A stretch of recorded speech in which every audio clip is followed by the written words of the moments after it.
ఒక చిన్న గ్రామంలో బాలు అనే 5 ఏళ్ల బుడతడు ఉండేవాడు. అతనికి అడవి జంతువులు, పక్షులు, చెట్లు అన్నీ ఎంతో ఇష్టమయ్యేవి. ప్రతిరోజూ తన తండ్రితో కలిసి అడవిలోకి వెళ్లి పక్షులను, చిన్న జంతువులను చూసేవాడు. ఒకరోజు బాలు అడవిలో ఒక చిన్న చిరుత పిల్లను చూశాడు. అది గాయపడిపోయి, మూలిగిపోతూ అక్కడ పడి ఉంది. బాలు వెంటనే తండ్రిని పిలిచి, నాన్నా, దీన్ని కాపాడాలి అని వేడుకున్నాడు. తండ్రి చిరునవ్వుతో, ఇది అడవి జంతువు బాబూ. కాని మనం దాన్ని సహాయం చేస్తే మంచిదే అని చెప్పాడు. బాలు చాలా జాగ్రత్తగా చిరుత పిల్లను ఎత్తుకొని ఇంటికి తీసుకువచ్చాడు. తల్లి దానికి పాలు ఇచ్చింది.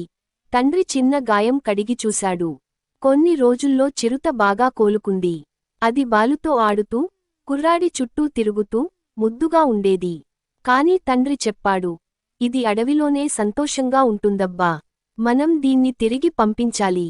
బాలు మొదట కొంచెం బాధపడ్డాడు. కాని తండ్రి చెప్పిన మాట అర్థమయింది. మరుసటి రోజు చిరుతను తీసుకెళ్లి అడవిలో వదిలేశారు. కాని ఆశ్చర్యం ఏంటంటే, అప్పటినుంచి ప్రతిరోజూ ఉదయం చిరుత ఆ కుటుంబాన్ని చూసేందుకు అడవిలోంచి వచ్చేది. మోరల్: ప్రతి ప్రాణికి ప్రేమ మరియు స్నేహం అర్థమే. నిజమైన స్నేహం ఎప్పటికీ విడిపోదు.